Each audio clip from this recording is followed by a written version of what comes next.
Good morning, everybody. I'm happy that Dr. Oswald is presenting the important topic of hereditary colorectal cancer. Dr. Oswald is a 6-year resident, and the topic is pretty complex, but also very fascinating, and is probably becoming more and more important in the future, so it is quite reasonable to deal with it now. I'm delighted that Professor Gubler is here also, who is supporting us today, but also during daily life with diagnosing and surveying these patients. Thank you very much. Thank you very much for the introduction, and welcome everybody. I'm going to talk about the hereditary colorectal cancer, but I would like to start with a short introduction. Colorectal cancer is the second most common cancer in female and the third most common cancer in male. Most of them are sporadic, around 70%, and in sporadic colorectal cancer, you do not have a family history. It's accumulation of somatic mutations that lead to the cancer. And there is a second group, the so-called familial CRC. Affected patients, they do have a family history for colorectal cancer, but there's no specific genetic cause identified or not yet identified. Having an affected first-degree relative increases the risk by the factor of 2. And having more than one relative affected, or if the first-degree relative is affected and diagnosed under the age of 50, the risk increases even more. And then there's the third group, this hereditary colorectal cancer group. It's only 5% of all colorectal cancer, but here you do have a specific germline mutation, and this germline mutation can be inherited or due to a de novo mutation. And it's important to know if it's due to a de novo mutation, this mutation occurs spontaneously in the ovum, the zygote, or the sperm, and you do not have a family history of colorectal cancer. But this mutation can be passed on to the next generation. So these are the syndromes I'd like to talk about today. You can divide them into the polyposis syndromes and the non-polyposis syndromes. And these polyposis syndromes can be further divided into adenomatous polyposis syndromes and hematomatous polyposis syndromes. I like to start on the left side with the familial adenomatous polyposis and the attenuated FAP. The familial adenomatosis polyposis is an autosomal dominant inheritance. It's a germline mutation in the adenomatous polyposis coli, the APC gene. I'm sure you've all heard about this gene. It's not only important in the FAP, it's also important in sporadic cancer. You can find the APC mutation in around 80% of the sporadic cancers. More than 1,000 different mutations of the APC gene are associated with the FAP. And 30% of FAP cases are due to de novo APC mutations. It's quite rare, it's less than 1% of all colorectal cancers. What you find in a FAP is a massive polyposis, more than 100 adenomatous colorectal polyps, and it can be up to several thousand of polyps in the complete colon and the rectum. The diffuse polyposis develops in the second or third decade of life, and the onset of the polyps is always in the left colon. The lifetime risk for colorectal cancer is 100%. There's a complete penetrance. And the average age at cancer diagnosis is very young. It's only 39 years. But it's important to mention that these adenomas in the FAP, they do not have an intrinsically higher malignant potential than normal adenomas. It's just the vast amount of polyps and the young onset of the polyposis that sooner or later one of these adenomas will develop into a cancer. There are some additional cancer sites. Every patient has gastric polyps, but the majority of these lesions are benign fundicular polyps. A gastric adenoma is quite rare. It's more common to have a duodenal adenoma, around 90%, or a duodenal carcinoma, 5% of all the patients. Or a desmoid tumor in around 30%, especially abdominal desmoid tumors. And thyroid cancer in around 2%, typically papillary thyroid cancer, and mostly in women. There's a female-to-male ratio of 19:1. And there are other tumors associated with the FAP, such as the medulloblastomas, gliomas, epidermocysts, lipomas, osteomas, fibromas, or adrenal adenomas. The surveillance in the FAP should start at a very early age. You should do annual sigmoidoscopies from the age of 10 on. You can start with a sigmoidoscopy because of the onset is always in the left side of the colon. But if there's a presence of polyps, you do have to complete the colonoscopy. you do have to perform upper gastrointestinal endoscopies from the age of 25 on. Having a duodenal adenoma or carcinoma before the age of 30 is very rare. And the interval is depending on the Spiegelman criteria. These are the Spiegelman criteria. It's the number of the polyps, the polyp size, histology, and the grade of dysplasia. And all these points can stage it into a stage 0 up to a stage 4. If you have a stage 0, it's usually enough to perform an upper endoscopy every 3 years. If you have a higher stage, you should shorten the interval. And if you have a stage 4, you have to talk about prophylactic operation with the patient. And then, as we've seen, only for female, you should do an annual thyroid ultrasound from the age of 15. So because of the early onset and the complete penetrance, you usually should perform a prophylactic surgery in the FAP patients. What you have to do, it's because of the complete colonies involved and the rectum, you do have to do a proctocolectomy with ilioanal pouch anastomosis, as shown in this picture. As a surveillance, you do have to perform a yearly pouchoscopy. And here there's a picture of a specimen. Again, you see this massive polyposis. The next syndrome is the attenuated familial adenomatous polyposis. It's an attenuated, so a mild form of the FAP. It's also autosomal dominant inheritance, and it's a germline mutation of the APC gene. But these APC gene mutations, they differ from those detected in the classic FAP patients. And it's even more rare, also less than 1% of all colorectal cancers. It's typically an oligopolyposis. It's 10 to 99 adenomatous colorectal polyps. And the onset of the polyps that's different to the FAP is often in the right column. The rectum is usually spared, and the adenomas and cancer occur 10 to 20 years later than typical FAP, and the extraintestinal malignancies are less frequent. So this difference makes the surveillance a little different to the FAP. You do have to perform colonoscopies every 1 to 3 years from the age of 15 on, depending on the amount of the polyps. The upper gastrointestinal endoscopy from the age of 25, and the interval is also depending on the Spiegelman criteria. Because the rectum is usually spared in the AFAP, you don't have to do a proctocolectomy. A colectomy with the iliorectal anastomosis is enough, as shown in this picture here. As a surveillance, you do have to do a yearly rectoscopy, and if you find polyps in the rectum, or if the rectum isn't spared at the beginning, you should do a proctocolectomy with ilioanal pouch anastomosis, such as in the FAP. In a little subgroup, it might be possible to only do the endoscopic surveillance, that they do not need surgery. But it's definitely such a little group. Most of the patients do need surgery at one point. So we've talked about the first two polyposis syndromes. The next is the MUTYH-associated polyposis. And the most important thing, it's an autosomal recessive inheritance. It's the only autosomal recessive inheritance in this syndrome. It's a germline mutation in the MUTYH gene, and it's estimated that 1 to 2% of the general population is monoallelic. And the monoallelic patient only has a slightly elevated chance for a colorectal cancer. It's an oligopolyposis with 10 to 100 colorectal polyps, and the lifetime risk for a colorectal cancer is high, 70 to 80%. The problem here is because of the recessive inheritance, you usually do not have a family history for colorectal cancer.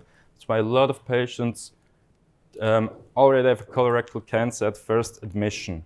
And the mean age for colorectal cancer is 45 to 60 years. There are increased risk for developing cancer of the duodenum, the ovaries, the bladder, the thyroid, and the skin. The surveillance of the MAP is quite similar to the AFAP. You do have to perform colonoscopies every 1 to 2 years from the age of 20 on, and upper gastrointestinal endoscopies from the age of 30 to 35 on. The interval is also depending on the Spiegelman criteria. The surveillance is unclear concerning the ovaries, bladder, thyroid, or skin. There is no clear recommendation how to do that. So surgery in the MAP, also the same as for the AFAP, a colectomy with iliorectal anastomosis, and for surveillance, a yearly rectoscopy, and if the rectum isn't spared, a proctocolectomy with ilioanal pouch anastomosis. So we talked about this adenomatous polyposis syndrome. Then there are adenomatous polyposis syndromes. There are a few of them, but just like to talk quickly about the Peutz-Jeghers syndrome. Peutz-Jeghers syndrome is an autosomal dominant inheritance. It's a germline mutation in the STK11 gene. That's a tumor suppressor gene. And 10 to 20% are due to a de novo mutation. The penetrance is very high. It's over 90% by the age of 30. There are two characteristic manifestations for the Peutz-Jeghers syndrome. It's multiple hematomatous gastrointestinal polyps and pigmented mucocutaneous macules. These macules are mostly on the lips, in or around the mouth, and on the skin of the hand and the feet. They do fade away during life. The lifetime risk for a malignant tumor is up to 90%, and the average age of developing a malignancy is 42 years. There are mostly gastrointestinal cancers such as colorectal cancer, pancreas, stomach or small bowel cancer. And for female patients, there is an increased risk for extraintestinal cancers such as breast, ovary and cervix. So we've heard now about these polyposis syndromes, and as you've seen, all these syndromes do have a more or less distinctive phenotype that helps to make the diagnosis, or at least think at one of these polyposis syndromes. For the HNPCC, the hereditary non-polyposis cancer, or so-called Lynch syndrome, that's completely different. There's no specific phenotype that would suspect a Lynch syndrome. And that is why there are some criteria and guidelines that should help to detect families or individuals at risk for a Lynch syndrome. There's the Amsterdam 2 criteria, it's the 3-to-1 rule, 3 or more relatives, 2 or more successive generation, and at least one patient diagnosed before the age of 50. That should help to identify a family at risk for Lynch syndrome. The Bethesda guidelines is to identify a single individual with a colorectal cancer for risk at a Lynch syndrome. It's like a colorectal cancer before the age of 50 or synchronous or metachronous colorectal cancers. The problem is that the overall sensitivity and specificity is quite low. With only these criteria and guidelines, you could miss a lot of patients with Lynch syndrome. That's why nowadays it's recommended to perform routine testing for microsatellite instability for patients with a colorectal cancer. And microsatellite instability, that's the underlying problem at the Lynch syndrome.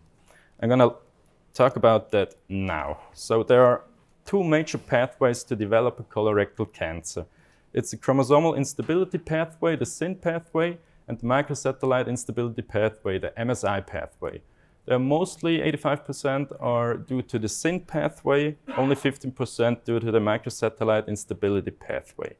The SIN pathway, that's the typical adenoma carcinoma sequence. I'm sure you all have heard of that. And that leads to a microsatellite stable colorectal cancer.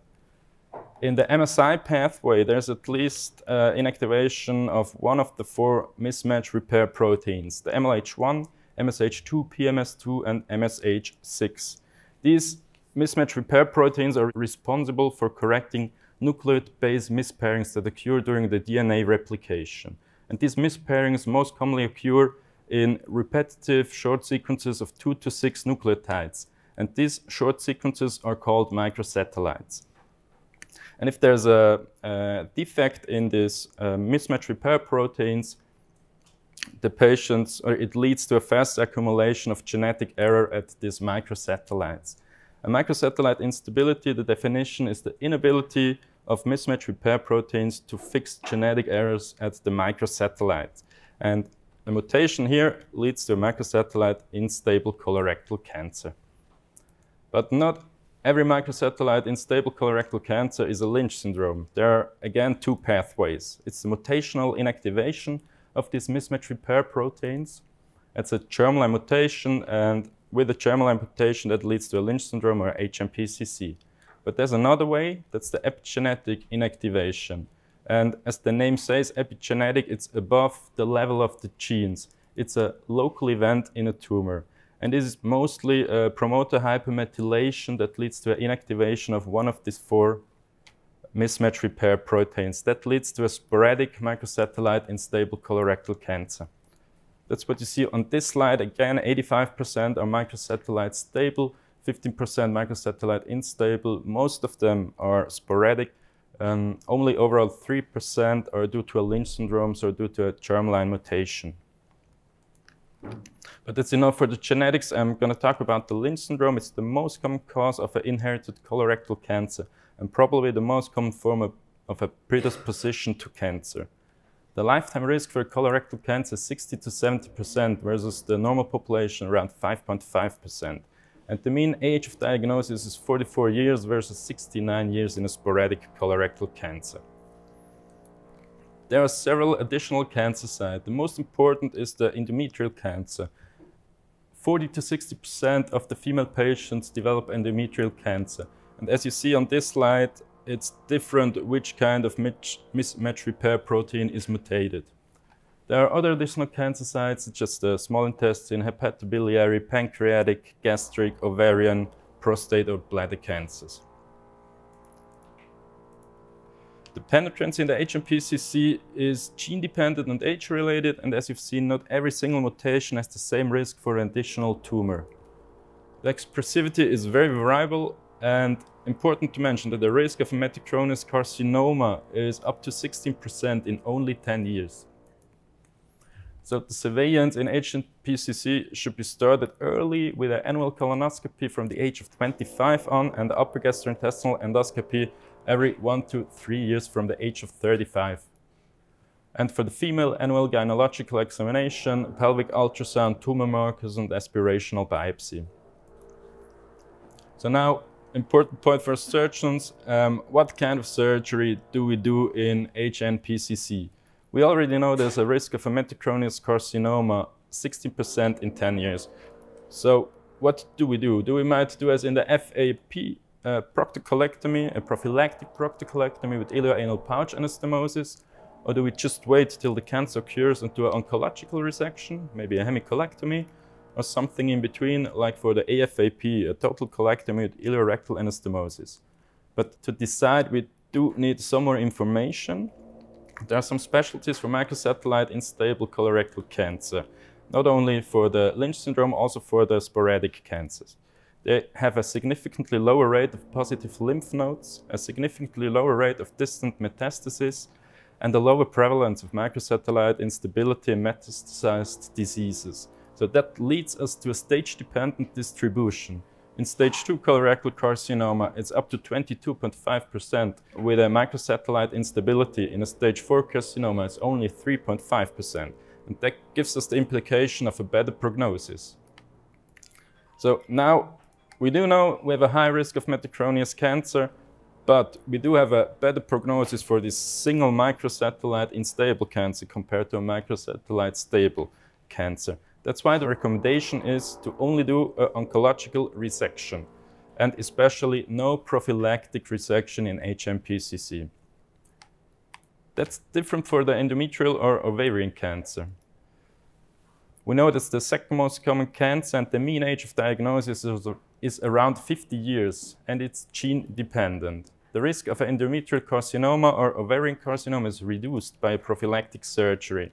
And that's why it's recommended to do a prophylactic salpingo-oophorectomy and hysterectomy for every female patient older than 35 years with finished family planning or for every postmenopausal woman.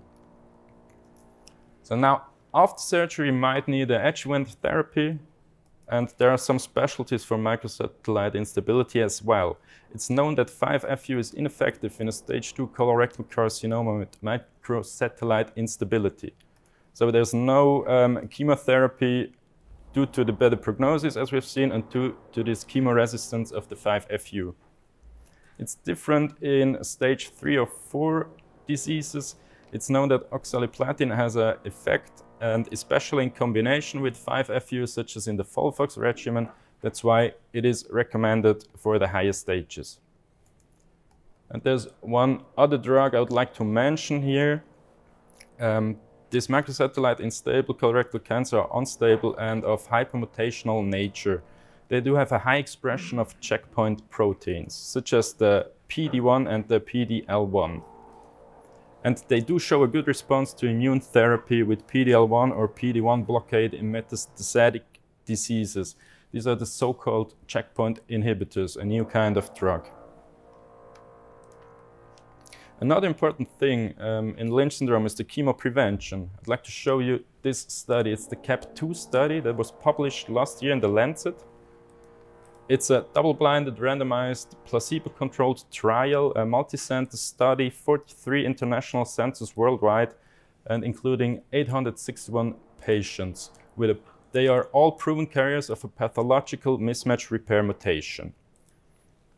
Half of the patients took 600 milligrams of aspirin per day for 2 years, and the control group took a placebo. And these are the results of that study that were published last year. You see in the upper two graphs, that's the cumulative incidence for the colorectal cancer. On the left side is the intention to treat analysis, on the right side is the per protocol analysis, and you see a significant reduction for colorectal cancer. You have on the right side the per protocol analysis, you have a hazard ratio of 0.56 and the p-value of 0.019, so a robust reduction. In the lower two graphs, that's the cumulative incidence for all Lynch syndrome cancer, not only for the colorectal cancer. Left-sided also the intention to treat analysis, and the right side the per protocol analysis.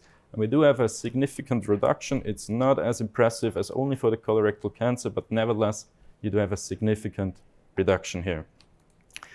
Because of that study, there are several guidelines. For example, the National Comprehensive Cancer Network, in their guidelines in 2020, they write to consider aspirin for chemoprevention. The British Society of Gastroenterology, they do write to consider 150 milligram aspirin in the context of Lynch syndrome with a dose of 300 milligrams for a patient with a BMI over than 25. And the European Society of Proctology, they recommend a minimum of 75 to 100 milligrams of aspirin, and they increase those with patients with a higher BMI. As you see here, we do have the recommendation for aspirin intake as a chemoprevention, but we have no idea what would be the best dose. At the moment, there's an ongoing study, the CAP3 study, that compares the different dosages of aspirin as a chemoprevention in Lynch syndrome. Problem is we're going to have to wait around 10 years to have the definitive result. It's going to be interesting which kind of dose is the best.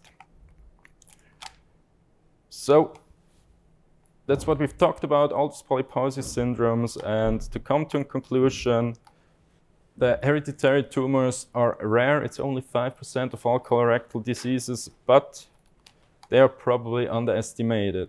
And there's a major impact for every single patient, as you see on this slide, especially for the AFAP patient with this complete penetrance, as well for the HNPCC if you compare it to the general population.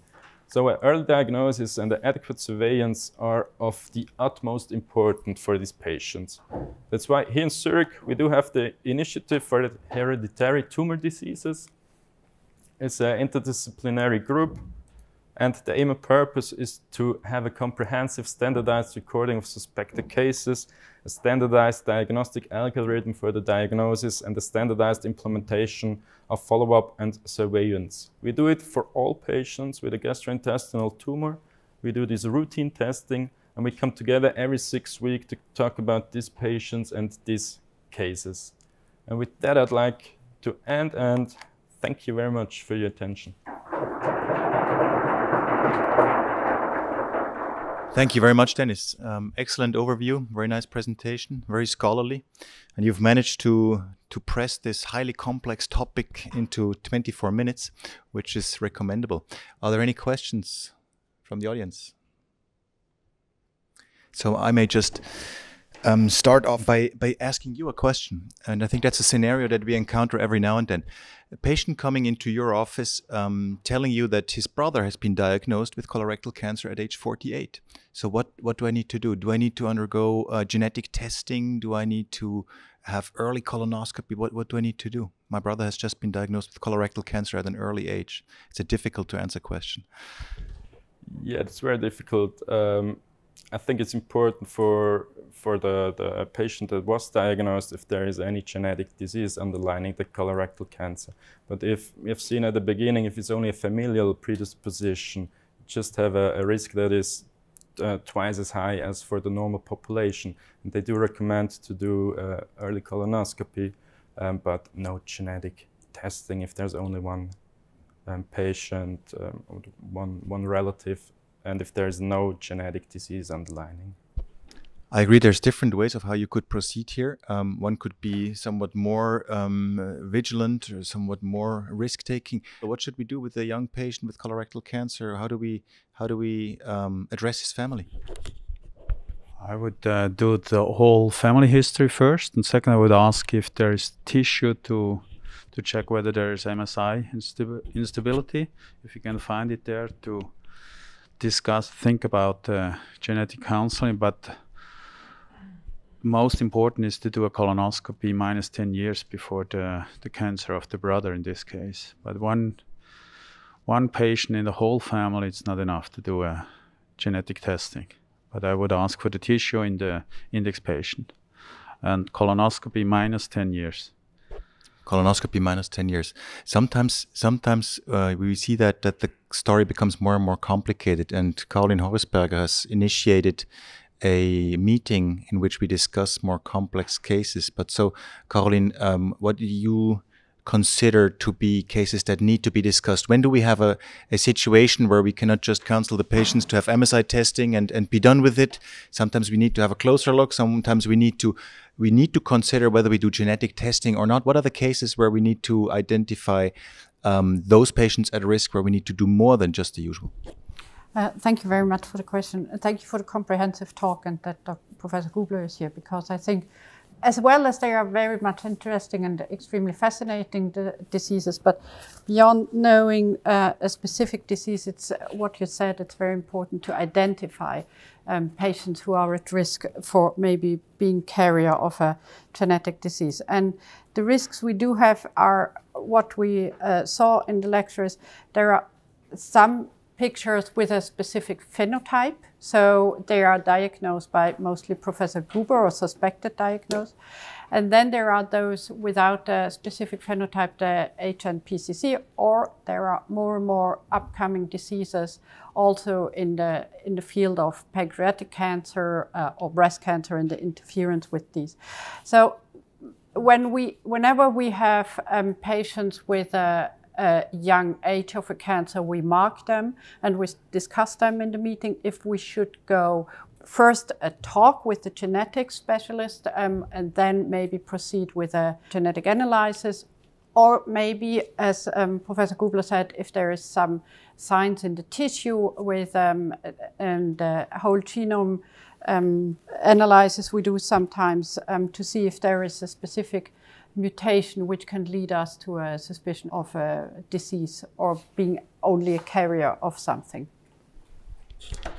What I'm just a little worried about is, even though familial colorectal cancers are a minority, colorectal cancer is still a very frequent disease. So I'm a little worried about the number of patients that we just do not identify.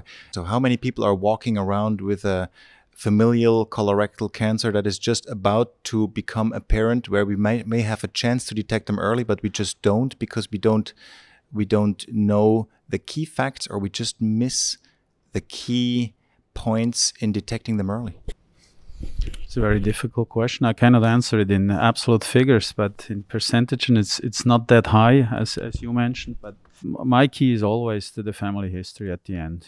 We do not ask the patient about the whole family history, not only the colorectal cancer, all other cancers, because as we know now, it's a more difficult pattern of phenotypes to get the familial cancers. But the absolute figures I cannot give you. Eventually Caroline can do that.